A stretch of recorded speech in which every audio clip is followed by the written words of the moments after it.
Reservoir కి సంబంధించిన regulation కూడా ఒకసారి గమనించినట్టయితే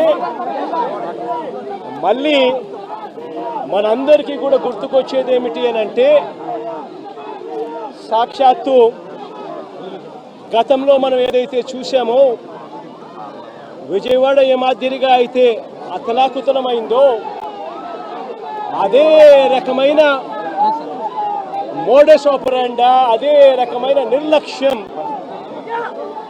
ఈరోజు ఏలూరు రిజర్వాయర్కు సంబంధించిన వాటర్ మేనేజ్మెంట్ పరిస్థితి చూసినా అంతే అదే గుర్తుకొస్తుంది. కారణం ఏమిటి అని అంటే సైక్లోన్ వస్తుంది, డీప్ డిప్రెషన్ కింద కన్వర్ట్ అవుతుంది, భారీగా వర్షాలు పడతాయి అని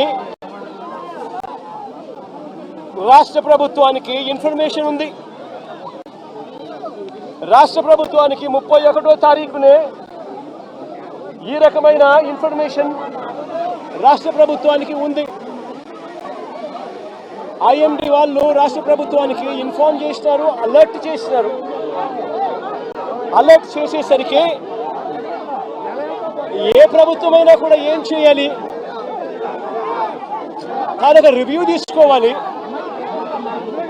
చీఫ్ సెక్రటరీని పిలిపించాలి, ఇరిగేషన్ సెక్రటరీని దాంట్లో భాగస్వామ్యం చేయాలి, ఏ ఏ ప్రాంతాల్లో వర్షాలు పడతాయి అని ఇన్ఫర్మేషన్ మనకున్న నేపథ్యంలో ఆయా జిల్లా కలెక్టర్లను కూడా వీడియో కాన్ఫరెన్స్లలో భాగంగా తీసుకోవాలి. ఆయా ఏరియాలకు స్పెషల్ కలెక్టర్లను, స్పెషల్ ఆఫీసర్లను, ఐఏఎస్ ఆఫీసర్లను మళ్ళీ పంపించాలి. రెవెన్యూ సెక్రటరీ కూడా పార్టిసిపేట్ చేయాలి, హోమ్ సెక్రటరీ కూడా ఆ రివ్యూలో పార్టిసిపేట్ చేయాలి.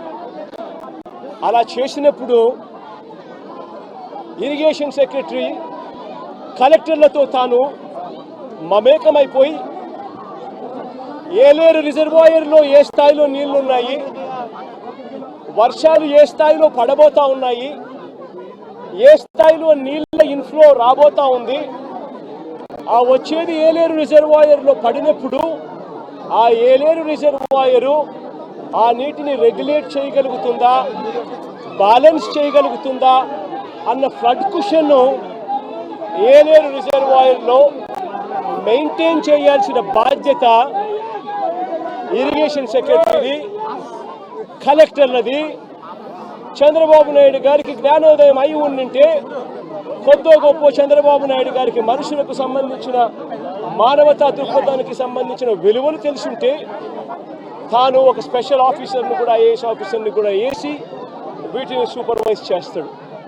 కానీ అన్ఫార్చునేట్గా ఏం జరిగింది, అన్ఫార్చునేట్గా ఇంత ఇన్ఫర్మేషన్ ఉన్నప్పటికీ కూడా ఏలేరు రిజర్వాయర్లో సైక్లోన్ వస్తూ ఉంది, ఆ ప్రాంతానికి అది డీప్ డిప్రెషన్గా మారుతుంది, భారీ వర్షాలు కురుస్తాయి అని చెప్పి తెలిసి ఉన్నా కూడా రిజర్వాయర్లకు సంబంధించిన ఫ్లడ్ కుషన్ మేనేజ్మెంటు పూర్తిగా గాలికి వదిలేశారు.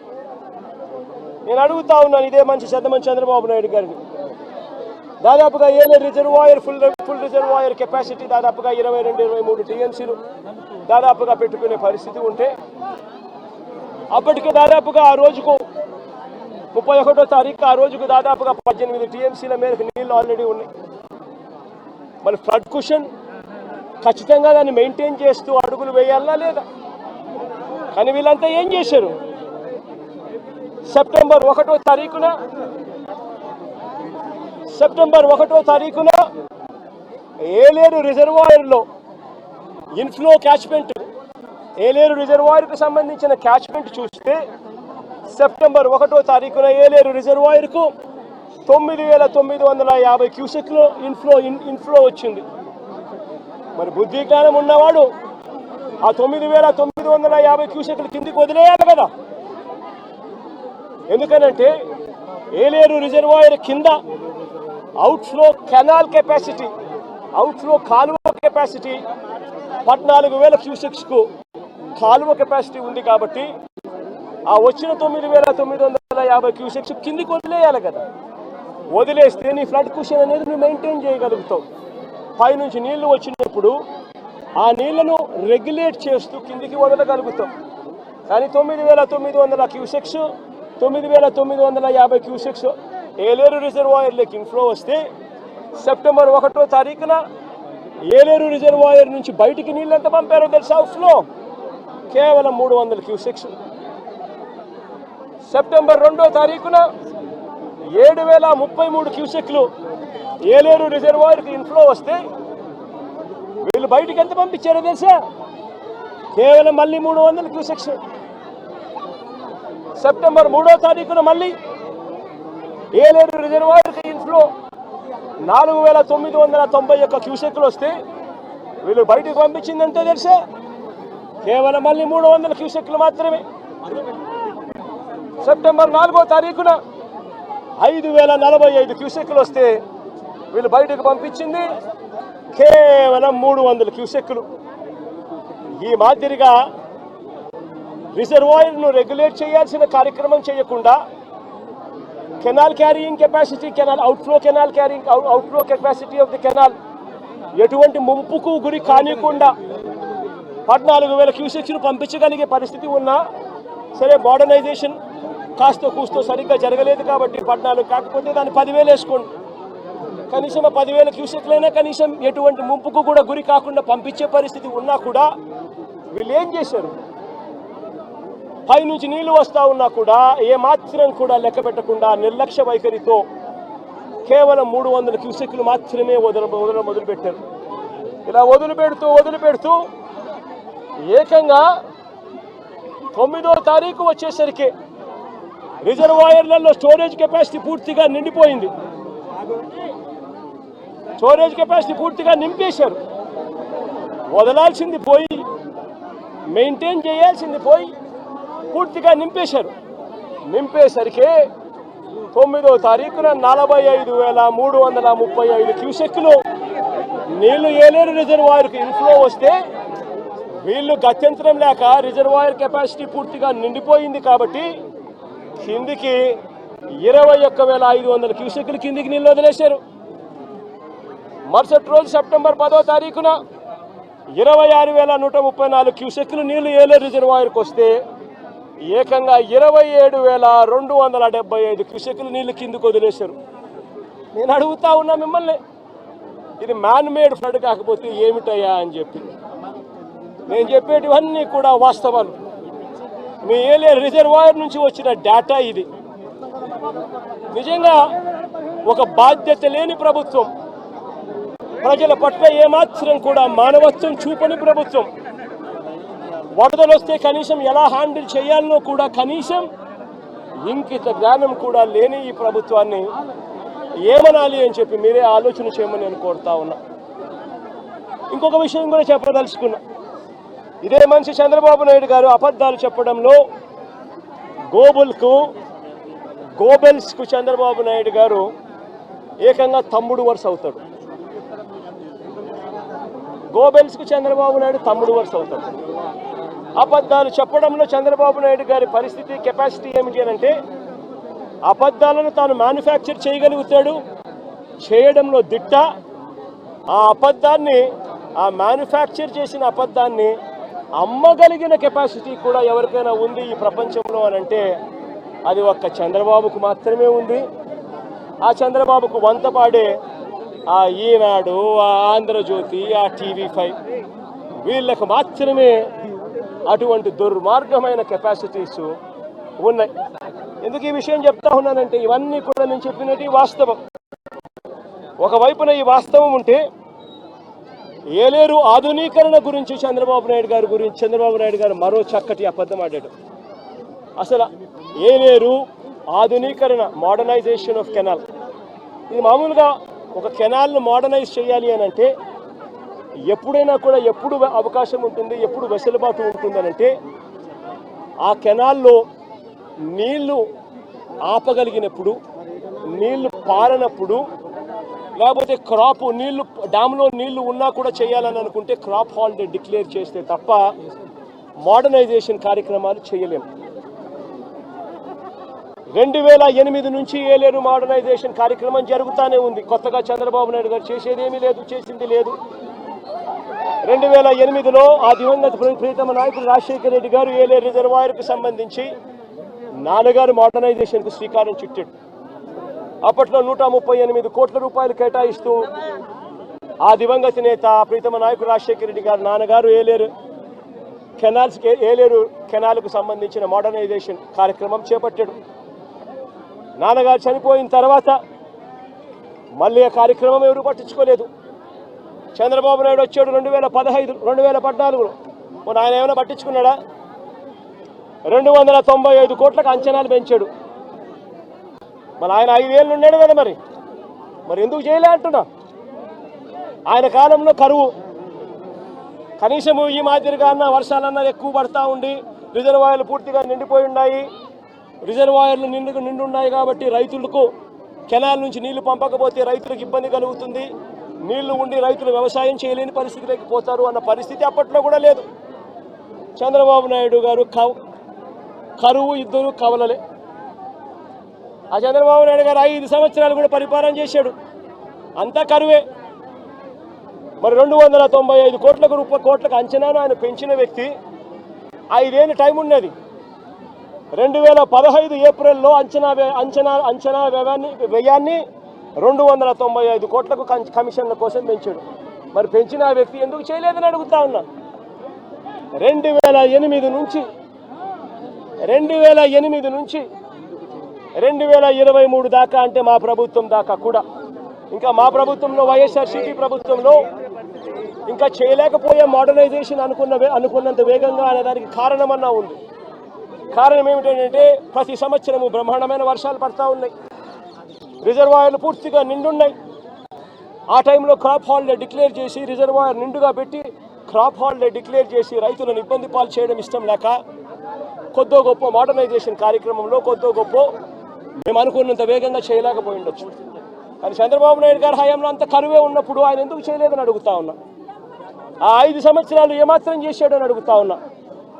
2008 ఆ దివంగత నేత ప్రీతమ నాయకుడు రాజశేఖర రెడ్డి గారి హయాం నుంచి 2023-24 జగన్మోహన్ రెడ్డి గారి హయాం వరకు, జగన్ హయాం దాకా, మధ్యలో చంద్రబాబు హయాంతో కూడా కలుపుకుంటే కూడా ఇది కెనాల్ మోడర్నైజేషన్ కాబట్టి పంటలు అప్పుడప్పుడు ఆపుకుంటూ క్రాప్ హాలిడే డిక్లేర్ చేస్తూనే మోడర్నైజేషన్ చేయాల్సి వస్తుంది ఒకవేళ రిజర్వాయర్లో నీళ్లు ఉన్న పరిస్థితి అయితే. ఇటువంటి పరిస్థితుల్లో ఈ మొత్తం సంవత్సరాలు కలిపి 2015 నుంచి 2023-24 దాకా చూసుకుంటే కూడా ఈ 9 ఏళ్ళు కలిపితే కూడా అందరి ప్రభుత్వాలలో కూడా ఖర్చు పెట్టింది ఎంత అనంటే కేవలం 95 కోట్ల రూపాయలు. మరి నేను అడుగుతా ఉన్నా, మరి ఇది ఏమాత్రం ఇంకిత జ్ఞానం ఉన్న ఈ చంద్రబాబు నాయుడు గారు ఈ మాదిరిగా అబద్ధాలు ఆడడం ధర్మమేనా అని అడుగుతా ఉన్నా.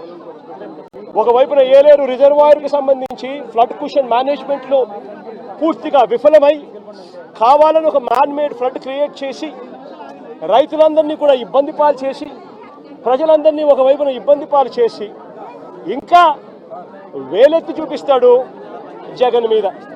నేను అడుగుతా ఉన్న, చంద్రబాబు నాయుడు గారు ప్రభుత్వం వచ్చి దాదాపు 4 నెలలు అయిపోయింది. ఇప్పటికైనా కూడా చంద్రబాబు నాయుడు గారి హయాంలో ఏదన్నా జరుగు, ఎక్కడన్నా జరుగు, ఏమన్నా జరుగు, దానికి కారణం జగన్ అంటాడు. ఎక్కడేమన్నా జరుగు, కారణం జగన్.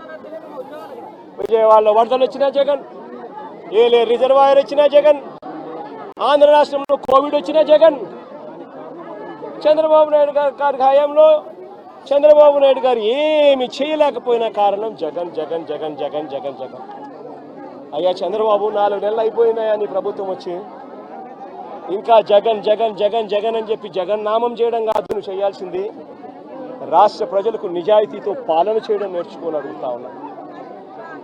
రాష్ట్ర ప్రజలకు న్యాయంగా ధర్మంగా ఇవ్వాల్సింది ఇచ్చే కార్యక్రమం మీద ధ్యాస పెట్టుకొని అడుగుతా ఉన్నా. ఇదే మనిషి పెద్ద మనిషి చంద్రబాబు నాయుడు గారి హయాన్ని ఒక్కసారి చెప్తా ఉన్నా. ఈరోజు నేను అడుగుతా ఉన్నా, రైతుల విషయానికి ఇదే రైతుల విషయానికి సంబంధించి నేను చెప్తా ఉన్నా.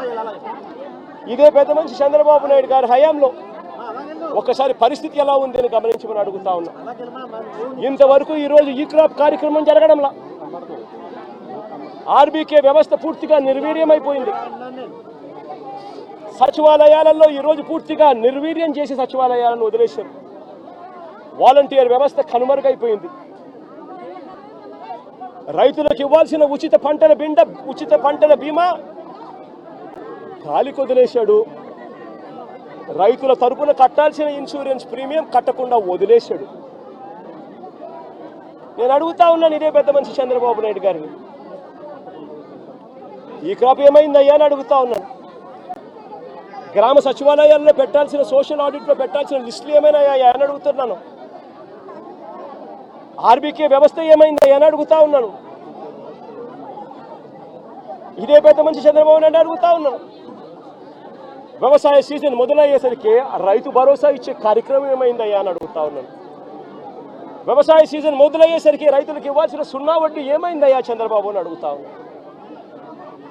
రైతులకు ఇవ్వాల్సిన పెట్టుబడి సహాయం గతంలో జగనే ఉంటే 13,500 ఖరీఫ్ సీజన్ మొదలయ్యే టయానికి రైతన్నల చేతిలో పడేది. ఈయన 20,000 ఇస్తానన్నాడు. 20,000 ఇస్తానన్న పెద్ద మనిషి ఆ 13,500 ఎగిరిపోయింది, 20,000 గాలికి ఎగిరిపోయింది. ఇదే పెద్ద మనిషి చంద్రబాబు నాయుడు గారు ఆర్బీకే వ్యవస్థ జగన్ ప్రభుత్వంలో, వైఎస్ఆర్ కాంగ్రెస్ పార్టీ ప్రభుత్వంలో ఆర్బీకేలు ఎఫెక్టివ్గా పనిచేస్తూ, జియో ట్యాగింగ్ చేస్తూ, ఈ క్రాప్ నమోదు చేస్తూ, పారదర్శకంగా ప్రతి రైతుకు కూడా ఇన్సూరెన్స్ గవర్నమెంటే కట్టేది. రైతన్నకు ఏ పంట నష్టం జరిగినా, ఏ నష్టం జరిగినా కూడా ఈ క్రాప్ నమోదయ్యేది. ఆర్బీకేలు పనిచేసేటివి. వాలంటీర్ వ్యవస్థ, సచివాలయం వ్యవస్థ ముమ్మరంగా పనిచేసేటివి. ఇన్పుట్ సబ్సిడీ ఏ సీజన్ ముగిసేలోగానే ఇన్పుట్ సబ్సిడీ ఇచ్చే కార్యక్రమం జరిగేది.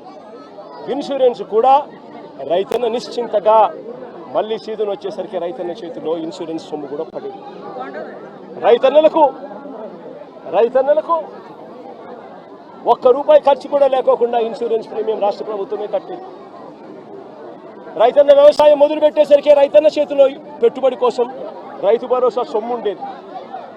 నేను అడుగుతా ఉన్నా, ఈరోజు దేశంలో ఎక్కడా లేని విధంగా వైఎస్ఆర్ కాంగ్రెస్ పార్టీ ప్రభుత్వంలో, జగనన్న ప్రభుత్వంలో ప్రతి రైతుకు కూడా ఇలాంటి నష్టం గతంలో జరిగి ఉంటే గతంలో రైతన్నకు ఎంత వచ్చేది అని చెప్పి ఒక్కసారి ఆలోచన చేయమని చెప్పి నేను కోరుతా ఉన్నా ప్రతి ఒక్కరిని కూడా.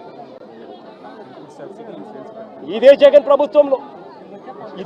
ప్రభుత్వంలో జరిగి ఉంటే రైతన్నకు ఏమేం మేలు జరిగి ఉండేటివే తెలుసా? ఈ పాటికే రైతన్నకు సీజన్ స్టార్ట్ అవుతూనే, ఖరీఫ్ సీజన్ స్టార్ట్ అవుతూనే రైతన్నకు రైతు భరోసా కింద, పెట్టుబడి సహాయం కింద రైతన్న చేతిలో ₹13,500 రైతన్నకు భరోసా ఇస్తూ నిలబడేది. సీజన్ ముగిసేలోగానే పెట్టుబడిగా సహాయం ఒకటే కాదు రైతన్నకు గతంలో చంద్రబాబు నాయుడు గారి హయాంలో విపత్తులు వస్తే హెక్టార్కు ₹15,000 మాత్రమే ఇస్తా ఉన్న పరిస్థితులు. అది కూడా తప్పుడు మాటలు మాట్లాడాడు, అబద్ధాలు మాట్లాడాడు. ఆయన హయాంలో ఎక్కువ ఇస్తా ఉన్నారంట, జగన్ వచ్చిన తర్వాత తగ్గించాడు. అది కూడా అబద్ధమే. ఆయన హయాంలో హెక్టార్కు 15,000 ఇస్తా ఉంటే జగన్ వచ్చిన తర్వాత, వైఎస్ఆర్సీపీ ప్రభుత్వం వచ్చిన తర్వాత దాన్ని 17,000 చేసింది హెక్టార్. అదే జగన్ ఉండింటే, ఇటువంటి విపత్తే వచ్చిందంటే ఒకవైపు రైతుకు పెట్టుబడి కోసం రైతు భరోసా కింద 13,500 సొమ్ము వచ్చేది, రైతుకు ₹17,000 హెక్టార్ కంటే దాదాపుగా ₹7,000 హెక్టార్కు, ఎకరాకు ₹7,000 రైతుకు ఇన్పుట్ సబ్సిడీ కూడా వచ్చేది. ఎప్పుడే ఇమీడియట్గా సీజన్ ముగిసేలోగానే రైతన్నకు ఇదే ఈస్ట్ గోదావరి జిల్లాలోనే ఒక్కొక్క రైతన్నకు ఒక్కొక్క ఎకరాకు ఇన్సూరెన్స్ ప్రీమియం రాష్ట్ర ప్రభుత్వమే ఉచితంగా కట్టినందువలన ఒక్కొక్క రైతన్నకు ₹24,000 నుంచి ₹29,000, ₹24,000 నుంచి ₹29,000 ఇన్సూరెన్స్ సొమ్ము రైతన్నకు పడేది. రైతన్న ఇదే సమయానికి వచ్చేసరికి రైతన్నకు 0 వడ్డీ కింద డబ్బులు కూడా రైతన్న ఖాతాలో జమ అయ్యేది. నేను అడుగుతా ఉన్నా, ఇటువంటి విపత్తే రైతన్నకు జగన్ హయాంలో వచ్చినుంటే, వైఎస్ఆర్సీపీ ప్రభుత్వ హయాంలో వచ్చినుంటే ₹13,500 రైతన్నకు రైతు పెట్టుబడి సహాయం, ₹24,000 నుంచి ₹29,000 రైతన్నకు ఇన్సూరెన్సు, ₹7,000 రైతన్నకు ఇన్పుట్ సబ్సిడీ, 0 వడ్డీ కింద ప్రతి రైతన్నకు కనీసం 4,000 రూపాయలు 4,000 రూపాయలు కనీసం సున్నా వడ్డీ కింద డబ్బు వచ్చేది. అన్ని లెక్కేసుకుంటే రైతన్నకు కనీసం అంటే 40 నుంచి 45,000 రూపాయలు రైతన్నకు ప్రతి ఎకరాకు వైఎస్ఆర్ కాంగ్రెస్ పార్టీ ప్రభుత్వమే ఉండింటే, జగనే ఉండింటే ప్రతి రైతన్నకు వచ్చేది. కానీ ఈ పెద్ద మనిషి ఏం చేస్తా ఉన్నాడు? ఆలోచన చేయమని అడుగుతా ఉన్నా. జగన్ 7,000 ఇస్తా ఉన్నాడు, నేను 10,000 ఇస్తా ఉన్నాడు, నేను 10,000 ఇవ్వబోతున్నాను అని చెప్తా ఉన్నాడు. ఆయన 10,000 ఇవ్వబోతా ఉన్నాడు. ఎవరికి ఇస్తా ఉన్నాడు? కనీసం ఈ క్రాప్ చేశారా? సోషల్ ఆడిట్ పెట్టారా? మళ్ళీ తెలుగుదేశం పార్టీ కార్యకర్తలు, మళ్ళీ తెలుగుదేశం పార్టీ జన్మభూమి కమిటీలు వాళ్ళ చుట్టూ తిరగాలి. వాళ్ళు ఎవరు పేరు చెప్తే వాళ్ళకు మాత్రమే వస్తుంది. వాళ్ళ ఇష్టం వచ్చిన గ్రామాలు ఉంటాయి, వాళ్ళ ఇష్టం లేని గ్రామాలు ఉండవు. పారదర్శకత ఎక్కడా లేకుండా పోయింది. 10,000 ఇస్తానంటున్నాడే తప్ప రైతులకు రావాల్సిన ఇన్సూరెన్స్ గురించి మాట్లాడు. రైతులు నష్టపోతా ఉన్న 24,000 నుంచి 29,000 రూపాయలు ఎకరాకు రైతన్న నష్టపోతా ఉన్న ఇన్సూరెన్స్ గురించి మాట్లాడు. రైతన్నలకు ఇవ్వాల్సిన సున్నా వడ్డీ గురించి మాట్లాడు. రైతన్నకు రైతు భరోసా కింద నష్టపోయిన 13,500 రూపాయల గురించి మాట్లాడు. ఇవన్నీ రైతు నష్టపోయాడు అన్న సంగతి తెలిసి ఉన్నా కూడా ఈ పెద్ద మనిషి చంద్రబాబు నాయుడు మాట్లాడు. అదే అప్పట్లో వైఎస్ఆర్ కాంగ్రెస్ పార్టీ ప్రభుత్వం ఉన్నప్పుడు, జగన్ ప్రభుత్వం ఉన్నప్పుడు, చంద్రబాబు నాయుడు గారి ప్రభుత్వానికి మధ్య తేడా ఒకసారి చూస్తే 2014 నుంచి 19 మధ్య అంటే చంద్రబాబు హయాంలో ఎంత ఇన్సూరెన్స్ ఇచ్చారు అని అంటే 30,85,000 మంది రైతన్నలకు మాత్రం 3,411 కోట్ల రూపాయలు మాత్రమే ఇచ్చాడు. అది కూడా రైతన్నలు వాళ్ళ ఇన్సూరెన్స్ ప్రీమియం వాళ్ళు కడితే. ఈయన చేసేదేంటి, ఇచ్చేదేంటి? రైతన్నలు ఇన్సూరెన్స్ ప్రీమియం వాళ్ళు కట్టుకుంటే వాళ్ళకి ఇన్సూరెన్స్ సొమ్ము 3,411 వచ్చింది. 3,411 కోట్లు వచ్చింది. అది 30,85,000 మంది రైతులకు మాత్రమే. అది కూడా ఇన్సూరెన్స్ ప్రీమియం కట్టగలిగిన కెపాసిటీ ఉన్న రైతులకు మాత్రమే. అదే జగన్ హయాంలో ఏకంగా 54,55,000 మంది రైతన్నలకు ఇన్సూరెన్స్ సొమ్ము వచ్చిందంటే తెలుసా? 7,802 కోట్ల రూపాయలు. ఒక్క రూపాయి కూడా రైతన్న ఇన్సూరెన్స్ ప్రీమియం కట్టాల్సిన అవసరం లేకుండా జరిగింది. అప్పట్లో చంద్రబాబు పెట్టిన 715 కోట్ల రూపాయలు బకాయిలతో కూడా కలుపుకొని రైతుల తరపున ఇన్సూరెన్స్ ప్రీమియంను కూడా వైఎస్ఆర్సీపీ ప్రభుత్వమే కూడా కట్టింది. జగన్ ప్రభుత్వానికి చంద్రబాబు ప్రభుత్వానికి మధ్య మానవతా దృక్పథంలో ఎంత తేడా ఉందో ఒకసారి గమనించమని అడుగుతా ఉన్నా. మొన్న 2023-24 సంబంధించిన ఖరీఫ్లో వచ్చిన కరువు, ఈ కరువుకు సంబంధించి మళ్ళీ ఖరీఫ్ వచ్చేసరికి అంటే 2024 జూన్ జూలైలో రైతన్న చేతిలో ఇన్సూరెన్స్ డబ్బులు పడాలి అని అంటే ఇన్సూరెన్స్ ప్రీమియం డబ్బులు మే జూన్లో ఇన్సూరెన్స్ ప్రీమియం డబ్బులు కట్టాలి. 1,278 కోట్ల రూపాయలు చంద్రబాబు నాయుడు గారు ముఖ్యమంత్రిగా ఉన్నాడు. రైతుల తరపున జూన్లో కట్టాల్సిన 1,278 కోట్ల రూపాయల ప్రీమియం తాను కట్టకపోవడం వల్ల 2023-24 సంబంధించిన ఖరీఫ్కు సంబంధించిన రైతులకు రావాల్సిన ఇన్సూరెన్స్ సొమ్మును కూడా చంద్రబాబు నాయుడు రాకుండా అడ్డుకుంటా ఉన్నాడు. నేను చెప్పే ప్రతి మాట వాస్తవం. ఊరికే జగన్ మాట్లాడుతూ ఉన్నాడు కదా అని చెప్పి జగన్ మీద అరచడం కన్నా, జగన్ మీద ఊరికి కోపం చూపించడం కన్నా, జగన్ చెప్పే ప్రతి మాట వాస్తవం కావునా కాదా అన్నది గుండెల మీద చేతులు వేసుకొని ఆలోచన చేయమని కోరుతా ఉన్నా. ప్రతి మాట వాస్తవం చెప్తా ఉన్నప్పుడు నువ్వు చేయాల్సిన పని ఏముంది? ప్రజలకు క్షమాపణ చెప్పాలి, చేసిన తప్పు ఇది అని చెప్పి ఒప్పుకోవాలి, ఒప్పుకొని ప్రజలకు మేలు చేసేదానికి అడుగులు ముందుకు వేయాలి. కానీ ఇవాళ అలాంటి ఆలోచనలు కానీ అలాంటి మంచి కానీ ఈరోజు ఎక్కడా కూడా జరగడం లేదు.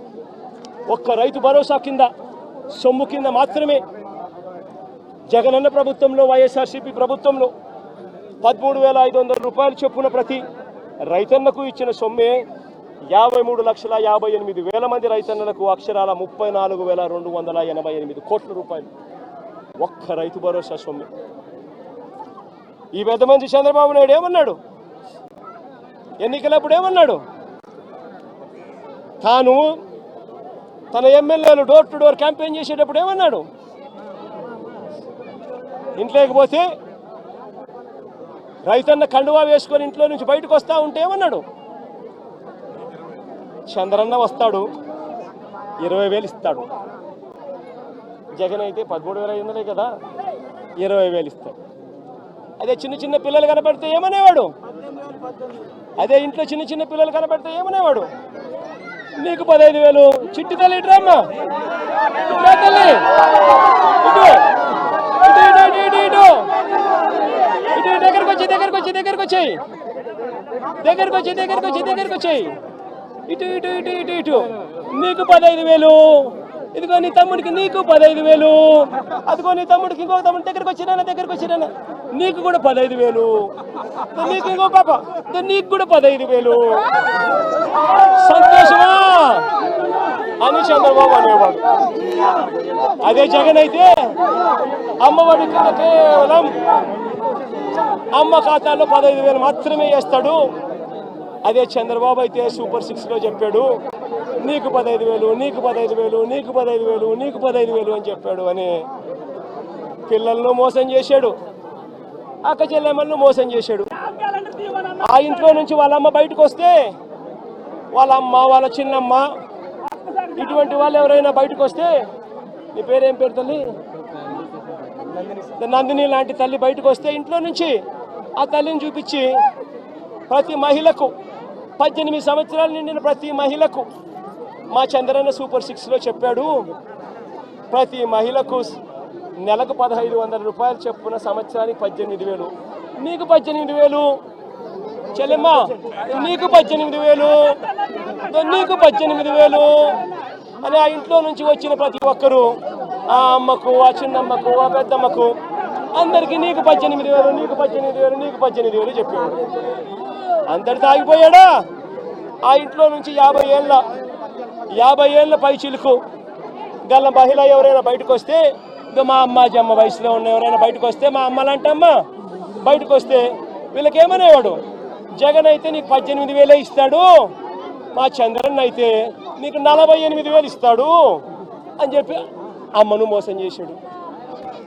ఇంట్లో నుంచి 20 ఏళ్ళ పిల్లోడు బయటకు వస్తే ఏమనేవాడు, నీ పేరేం పేరమ్మా, ప్రకాష్ ఇట్లా ఇంట్లో నుంచి బయటకు వస్తే ఏమనేవాడు, ప్రకాష్ నీకు నెలకు 3,000, నీకు సంవత్సరానికి 36,000, నిరుద్యోగ వృత్తి నీకు ఇస్తాను. నేను అడుగుతా ఉన్నానయ్యా, ఎన్నికలు అయిపోయి 4 నెలలు అయిపోయింది, ప్రజలందరూ ఎదురు చూస్తూ ఉన్నారు. పిల్లలు బడులకు కూడా పోవడం మొదలుపెట్టాడు, బడులకు పోతా ఉన్నారు పిల్లలు. పోయింది, ఇంతకుముందు వచ్చి అమ్మఒడి పోయింది. వ్యవసాయం చేస్తూ ఉన్న రైతులు ఉన్నారు, ఇంతకుముందు వచ్చే రైతు భరోసా సొమ్ము పోయింది. ఇంతకుముందు చేయూత వచ్చేది, చేయూత పోయింది. 0 వడ్డీ పోయింది. ఆసరా ఇంతకుముందు జగన్ కరికరంతో అది కూడా మంచి చేశాడు, దాని గురించి అట్టాగా ఊసేయలేదు. నేను అడుగుతా ఉన్నా, ఇంత అన్యాయంగా ఒకవైపున అందరినీ మోసం చేస్తూ, మరోవైపున వాళ్ళ స్కూళ్ళకు వెళ్ళేటప్పుడు వాళ్ళ స్కూళ్ళల్లో వాళ్ళు తినే వాళ్ళ గోరుముద్ద ఈరోజు నిర్వీర్యమైపోయింది. ఈరోజు గోరుముద్ద కోసం మంచి తిండి లేక పిల్లలు ఈరోజు హాస్పిటలైజ్ అవుతున్నారు, స్ట్రైకులు చేస్తూ ఉన్నారు. గోరుముద్ద ఈ పిల్లలది గాలికి ఎగిరిపోయింది. ఈ పిల్లలకు సంబంధించిన నాడు నేడు ఆగిపోయింది. ఈ పిల్లలకు ఇంగ్లీష్ మీడియం చెప్పే టోఫుల్ క్లాసులు, 3వ తరగతి నుంచి చెప్పే టోఫుల్ క్లాసులు ఆపేశారు. ఈ పిల్లలకు తల్లులకు ఇవ్వాల్సిన అమ్మఒడి పూర్తిగా ఎగిరిపోయింది. వైద్యం చూసి మార్చిలో ఎన్నికల కోడ్ వచ్చేసింది, అంతే. జనవరి నుంచి ఇప్పటిదాకా 2,000 కోట్ల పైచిలకు ఆరోగ్యశ్రీ బిల్లులు పెండింగ్. ఆరోగ్య ఆసరా ఊసేలేదు. 104, 108కి సంబంధించిన జీతాలు చంద్రబాబు ముఖ్యమంత్రి అయిన తర్వాత వాళ్ళకు జీతాలు రాలా. నీ పేరేం పేరు? సుధీర్ లాంటి ఎవరైనా పిల్లోడు, ఇంజనీరింగ్ చదువుతా ఉన్న పిల్లోడు ఎవరైనా, డిగ్రీ చదువుతా ఉన్న పిల్లోడు ఎవరైనా కనిపిస్తే ఆ పిల్లాడికి జగన్ ప్రభుత్వంలో విద్యా దీవెన కింద ప్రతి 3 నెలలకు ఒకసారి, 3 నెలలు అయిపోయిన వెంటనే సుధీర్కు వాళ్ళ తల్లి ఖాతాల్లోనూ, సుధీర్ బ్యాంక్ అకౌంట్ ఖాతాల్లోనూ, జాయింట్ అకౌంట్లో వెంటనే విద్యా దీవెన కింద ఫీజులకు సంబంధించిన సొమ్ము పడిపోయింది. ఈరోజు ఏమైతా ఉంది, జనవరి, ఫిబ్రవరి, మార్చికి సంబంధించిన క్వార్టర్కి సంబంధించి విద్యా దీవెన ఎగిరిపోయింది. ఏప్రిల్ మే జూన్కు సంబంధించిన క్వార్టర్కు సంబంధించి విద్యా దీవెన ఎగిరిపోయింది. జూలై ఆగస్ట్ సెప్టెంబర్కు సంబంధించిన విద్యా దీవెనకు సంబంధించిన క్వార్టర్కు సంబంధించిన విద్యా దీవెన కూడా ఎగిరిపోయింది. ప్రతి ఏప్రిల్లో వసతి దీవెన సుధీర్కి అందేది, సుధీర్ తల్లికి అందేది తన బోర్డింగు తన లాడ్జింగ్ ఎక్స్పెండిచర్ కోసం. అది కూడా ఎగిరిపోయింది. ప్రతి పథకము జగన్ హయాంలో వైఎస్ఆర్సీపీ ప్రభుత్వంలో ఏ పథకం కోసము ఎవరు లంచాలు ఇవ్వాల్సిన పని లేకుండా ప్రతి పథకము డోర్ డెలివరీ జరిగింది. పెన్షన్ కావాలన్నా డోర్ డెలివరీ, పథకం కావాలన్నా డోర్ డెలివరీ, రేషన్ బియ్యం కావాలన్నా డోర్ డెలివరీ జరిగింది. ఈరోజు ఏం జరుగుతూ ఉంది? ఈరోజు పెన్షన్ కావాలన్నా, ఇవ్వని పథకాలను సైతం లంచాలు తీసుకోవాలన్నా, పెన్షన్ కావాలన్నా కూడా ఈరోజు జన్మభూమి కమిటీకి సంబంధించిన తెలుగుదేశం పార్టీకి సంబంధించిన నాయకుల ఇంట్లో సచివాలయ సిబ్బంది అక్కడికి పోయి ఆ నాయకుడు ఇంట్లో పెన్షన్లు పంచుతారు. మేము ఎందుకయ్యా తెలుగుదేశం పార్టీ నాయకుల ఇంటికి మేము ఎందుకు పోవాలి అనేవాడు 2 నెలలు అలా రాకపోతే పెన్షన్ కట్. జరుగుతూ ఉందా లేదా నేను అడుగుతా ఉన్నా. ప్రతి విషయంలోనూ అబద్ధం. గవర్నెన్స్ పూర్తిగా గాలికి ఎగిరిపోయింది. ఈరోజు తెలుగుదేశం పార్టీకి సంబంధించిన వ్యక్తులు ఏం చేసినా కూడా పోలీసులు అడిగే పరిస్థితిలో లేరు. ఎవరైనా పోలీస్ స్టేషన్కి వెళ్ళి కేసు పెడితే చాలు రివర్స్ కేసు పెట్టిన వ్యక్తి మీద రివర్స్ కేసులు పెట్టే పరిస్థితి ఈరోజు ఉంది. ఈరోజు రాష్ట్రంలో అతలాకుతలమైన పరిస్థితుల మధ్య ఈరోజు రాష్ట్రం పరిపాలన జరుగుతూ ఉంది. ఆశ్చర్యం కలిగించే విషయాలు నేను అడుగుతా ఉన్నా. దారి పొడుగునా ఈరోజు వచ్చేటప్పుడు అడిగిన మీ గ్రామానికి సంబంధించి వరదలో మీరంతా ముంపులో ఉన్నారు. వరుసగా మీకు ఫ్లడ్ అలర్ట్స్ ఉన్నాయి. 1వ తారీఖు నుంచి 9వ తారీఖు దాకా నీళ్లు విపరీతంగా ఉంటాయని చెప్పి తెలుసు. రిపోర్ట్లు ఉన్నాయి మీ దగ్గర. మరి వీళ్ళందరికీ కూడా రిలీఫ్ సెంటర్లకు షిఫ్ట్ చేయాలా లేదా? వీళ్ళందరినీ రిలీఫ్ సెంటర్లకు షిఫ్ట్ చేయాలా లేదా? అడగండి వీళ్ళందరినీ. వీళ్ళలో ఎవరినైనా ఒక్కరినైనా రిలీఫ్ సెంటర్లకు షిఫ్ట్ చేశారా? ఎవరైనా వాళ్ళందరినీ చూసుకున్నారా? ఎవరైనా వాళ్ళకు మెయిల్ చేశారా? ఇరిగేషన్ సెక్రటరీ చేయాల్సిన ఫ్లడ్ కుషన్ మేనేజ్మెంట్ చేయరు. రెవెన్యూ సెక్రటరీ చేయాల్సిన రిలీఫ్ క్యాంపులు ఏర్పాటు చేయరు. హోమ్ సెక్రటరీ చేయాల్సిన లోతట్టు ప్రాంతంలో ఉన్న షిఫ్టింగ్ చేయాల్సిన మనుషులు షిఫ్ట్ చేయరు. మరి ఏ రకంగా ఈ పరిపాలన సాగుతూ ఉంది అన్నది ఆలోచన చేయమని చెప్పి ప్రతి ఒక్కరిని కూడా విజ్ఞప్తి చేస్తూ ఉన్నా. ఇలాంటి దారుణమైన పాలన ఖచ్చితంగా పోవాలి. ప్రజలందరికీ కూడా ఈ 4 నెలల్లోనే అర్థమవుతా ఉంది. చంద్రబాబు నాయుడు గారు లాంటి అన్యాయస్తుడు తాను చేసిన మోసాలు, తాను చెప్పిన అబద్ధాలు మోసాల కింద మారుతూ ఉన్నాయి. మోసాల నుంచి ప్రజల్లో కోపం పుడుతూ ఉంది. ఆ ప్రజల కోపం పెంచుకొని ప్రజలు రోడ్ల మీదకి వచ్చి చంద్రబాబు ప్రభుత్వానికి వ్యతిరేకంగా తిరగబడే రోజు కూడా దగ్గరలో ఉంది. అది జరగకూడదు అని చంద్రబాబు నాయుడు రెడ్ బుక్ పాలన సాగిస్తూ ఉన్నా కూడా అవి ఎక్కువ రోజులు ప్రజలను అలా నిర్బంధించలేరు. ప్రజలు ఖచ్చితంగా తిరగబడతారు అని కూడా ఈ సందర్భంగా ఇన్సూరెన్స్ ప్రీమియం మీరు చెప్పినట్టుగా ప్రాబ్లం కట్టలేదు, పొలాలు మిలిగిపోయినాయి, ఎన్యూమరేషన్ స్టార్ట్ కాలేదు. మరి ఇన్సూరెన్స్ ప్రీమియం వస్తుందా? ఇన్సూరెన్స్ వస్తుందా రాదా? రాదు కాబట్టే కదా నేను అడిగేది. అందుకని బాధపడుతూ నేను చంద్రబాబు నాయుడు బుద్ధి ఉందా జ్ఞానం ఉందా అని చెప్పి చంద్రబాబు నాయుడుని తిడుతున్నాను. చంద్రబాబు నాయుడు ప్రశ్నిస్తున్నాను. ఎందుకు కట్టడం లేదని అడుగుతా ఉన్నాను, ఎందుకు చేయడం లేదని అడుగుతా ఉన్నాను. ఈ క్రాప్ ఫస్ట్ దానికి చేయాలి అని అంటే ఫస్ట్ ఈ క్రాప్ చేయాలి. మీ గ్రామంలో ఈ క్రాప్ జరుగుతూ ఉందా నువ్వే చెప్పు. నీ గ్రామంలో ఈ క్రాపే జరగనప్పుడు ఇక ఏ రకంగా ఇన్సూరెన్స్ అంటే ఇన్సూరెన్స్ ఎగనామా పెడుతున్నట్టే కదా. ఈ క్రాపే జరగనప్పుడు ఇక దీనికి ఇన్పుట్ సబ్సిడీకి సంబంధించి నీకు ఏ రకంగా నీకు సొమ్మిస్తాడు? తెలుగుదేశం పార్టీకి సంబంధించిన వాడు ఎవడైతే రాసుకుంటాడో, నీ పేరేం పేరు? సాంబా అంటే వైసీపీనో లేకపోతే న్యూట్రల్లో అయితే రాదు. ఒక్క నిమిషం. ప్రకాష్ ఏమన్నా తెలుగుదేశం అని అనుకో, ప్రకాష్ టిక్. ఈ క్రాప్ లేదు, పారదర్శకత లేదు, ఇన్సూరెన్స్ ఎట్టాగు లేదు, ఇన్పుట్ సబ్సిడీ కూడా ఇప్పటి వరకు వీళ్ళకి కావాల్సిన ప్రకారం వీళ్ళకి కావాల్సినోనికి నచ్చినోనికి ఇస్తారు, నచ్చినోనికి జిల్లా స్థాయి అధికారులు కలెక్టర్ కానీ రెవెన్యూ అధికారులు కానీ వచ్చి పంట నష్టం దాఖలాలు లేవు. ఒక పిఠాపురం కాకినాడ నియోజకవర్గం కాదు, జిల్లానే కాదు, అటు కోనసీమలో కూడా దాదాపు 3వ వరదైనా సరే ఎక్కడ కూడా పట్టించుకోవట్లేదు అనేది ప్రజలు చెప్తున్నారు. అదే కదా చెప్తా ఉన్నా. బాని పేరేం పేరు? సత్య. అదే సత్య నేను చెప్తా ఉన్నాను. ప్రభుత్వం స్పందించడం లేదనే కదా నేను చెప్పేది. ప్రభుత్వం అంతా ఫోటోలకు పరిమితం అవుతా ఉంది. చంద్రబాబు నాయుడు అనే వ్యక్తి టోటల్గా డ్రామా ఆర్టిస్ట్ అయిపోయినాడు. మామూలుగా పవన్ కళ్యాణ్ సినిమా స్టార్, కానీ ఇక్కడ కాదు. పాపం ఆయన కొత్తగా వచ్చాడు, పాపం ఆయనకి ఏం తెలిసినట్టు లేదు. కానీ చంద్రబాబు నాయుడు పవన్ కళ్యాణ్ మించిపోయినాడు. ఆయన సినిమా ఆర్టిస్ట్ అయితే ఈయన డ్రామా ఆర్టిస్ట్. గత ప్రభుత్వ నిర్లక్ష్యం వల్ల ఏలేరు ఆధునీకరణ చేశారు. రీటెండరింగ్ పేరుతో నిధులు ప్రకటించినప్పటికీ ఎక్కడ కూడా నిధులు ఇవ్వలేదని ఆరోపిస్తున్నారు. పేరేం పేరున్నా? అదే ప్రకాష్ నేను చెప్పేది. కనీసం మా హయాంలో 2000 వాళ్ళు Chandrababu Naidu already revise estimate చేసినాడు స్వామి 295 కోట్ల రూపాయలకు. అది ఉంది, జరుగుతూ ఉంది. మా హయాంలో దాన్ని వేగం ఎందుకు పెంచలేకపోయాము అని అంటే నిండుగా రిజర్వాయర్లు ఉన్నాయి. మోడర్నైజేషన్ ఆఫ్ కెనాల్ చేయాలి అని అంటే క్రాప్ హాలిడే ప్రకటించాలి. నిండుగా నిండు కుండల రిజర్వాయర్ ఉన్నప్పుడు ఎందుకులే హాలిడే ప్రకటించడం ఎందుకు? 14,000 క్యూసెక్స్ ఫ్లో అయ్యే మోడర్నైజేషన్ ఫ్లో అయ్యే కెనాల్లో కనీసం 10,000 అన్న పోతా ఉన్నాయి కదా. పెద్ద నష్టం ఏం లేదులే, రెగ్యులేట్ చేసుకుంటూ పోతూ ఉంటే పెద్ద నష్టం ఉండదు.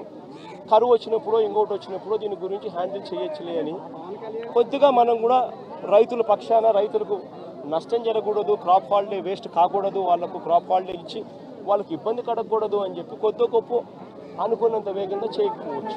కానీ చంద్రబాబు నాయుడు హయాంలో ఎందుకు చేయలేదని అడుగుతా ఉన్నా. ఇదే 295 కోట్ల రూపాయలకి ఎస్టిమేట్లు పెంచింది చంద్రబాబే కదా. 2015 ఏప్రిల్లోనే పెంచాడు కదా. మనం పెంచినప్పుడు తన హయాంలో తనకు 2015 నుంచి 4 ఏళ్ళు తన హరిధనంలో ఉంది. 4 ఏళ్ళు కరువే, రైతులకు ఈ రిజర్వాయర్లో నీళ్లు లేవు, రైతులకు పంట ఆయన క్రాప్ హాలిడే ఈకపోయినా క్రాప్ హాలిడేనే. మరి ఎందుకు మోడర్నైజేషన్ చేయలేదు? స్వామి, రివర్స్ టెండరింగ్ అనేది మీకు అసలు తెలుసా? ఫస్ట్ రివర్స్ టెండరింగ్ అంటే ఏమిటో తెలుసా? నీ పేరేం పేరు? సుధీర్. రివర్స్ టెండరింగ్ అంటే ఏం తెలుసా సుధీర్? ఇప్పుడు సుధీరు, ప్రకాషు, దొరబాబు ఇట్లా అందరూ కూడా ఒక టెండర్లో పార్టిసిపేట్ చేస్తారు. టెండర్లో పార్టిసిపేట్ చేయడం కూడా ఎలా పార్టిసిపేట్ చేస్తారు తెలుసా? టెండర్ ప్రక్రియ ప్రాసెస్ ఒక రిటైర్డ్ హైకోర్టు జడ్జి దగ్గరికి ఫస్ట్ పోతుంది. రిటైర్డ్ హైకోర్టు జడ్జి ఆధ్వర్యంలో టెండర్ ప్రక్రియను ఆన్లైన్లో పెడతారు. పెట్టి, నీ పేరేం పేరు? సాంబుడా. నీ పేరేం పేరు? సాంబుడి దగ్గర నుంచి, సతీష్ దగ్గర నుంచి, నీ పేరేం పేరు తల్లి? నందిని దగ్గర నుంచి ఇట్లాంటి వాళ్ళు ఎవరైనా కూడా సలహాలు సూచనలు ఏమైనా ఇవ్వాలనుకుంటే ఆ జడ్జికి ఇవ్వచ్చు. ఆన్లైన్లోనే ఇస్తాడు. ఇచ్చిన తర్వాత మీ అందరి సూచనలు సలహాలు తీసుకున్న తర్వాత నియమ నిబంధనలు ఆయన ఫైనలైజ్ చేస్తాడు. ఆయన ఫైనలైజ్ చేసిన నియమ నిబంధనలు జ్యుడిషియల్ ప్రివ్యూ కమిషన్ అంటారు. జ్యుడిషియల్ ప్రివ్యూకి పంపించిన తర్వాత 100 కోట్ల రూపాయలు దాటిన ప్రతి టెండర్ను ఒక విప్లవాత్మక మార్పు చేసాం. టెండర్ల ప్రక్రియలో ఒక రెవల్యూషన్ తీసుకొచ్చాం. హైకోర్టు గవర్నమెంట్ పరిధిలో నుంచి దాన్ని తీసేసి హైకోర్టు రిటైర్డ్ జడ్జి చేతిలో పెట్టాం. ఆయన ఆన్లైన్లో పెట్టి మీలాంటి వాళ్ళు ఎవరైనా కూడా అభ్యంతరాలు చెప్తే అభ్యంతరాలు కూడా తెలుసుకొని ఆయన ఫైనలైజ్ చేస్తాడు టెండర్ల ప్రక్రియలో నామ్స్. ఆ టెండర్ల ప్రక్రియలో ఆయన ఫైనలైజ్ చేసిన నామ్స్ను ఆయన చేసిన తర్వాత డిపార్ట్మెంట్ టెండర్కి పిలుస్తుంది. టెండర్లు పిలిచిన తర్వాత ఆ టెండర్లలో పేరు సుధీర్ పార్టిసిపేట్ చేస్తాడు, ప్రకాష్ పార్టిసిపేట్ చేస్తాడు, నందినమ్మ పార్టిసిపేట్ చేస్తుంది. చేసినప్పుడు సుధీరు L1 వస్తుంది. మామూలుగా అయితే సుధీర్కి రావాలి, కానీ రివర్స్ టెండరింగ్లో రాదు. సుధీర్ కోట్ చేసిన L1ను బేస్ ప్రైస్ కింద తీసుకొని మళ్ళా సుధీర్ని పిలుస్తాం, ప్రకాష్ని పిలుస్తాం, నందినమ్మని పిలిచి ఆక్షన్ పెడతాం.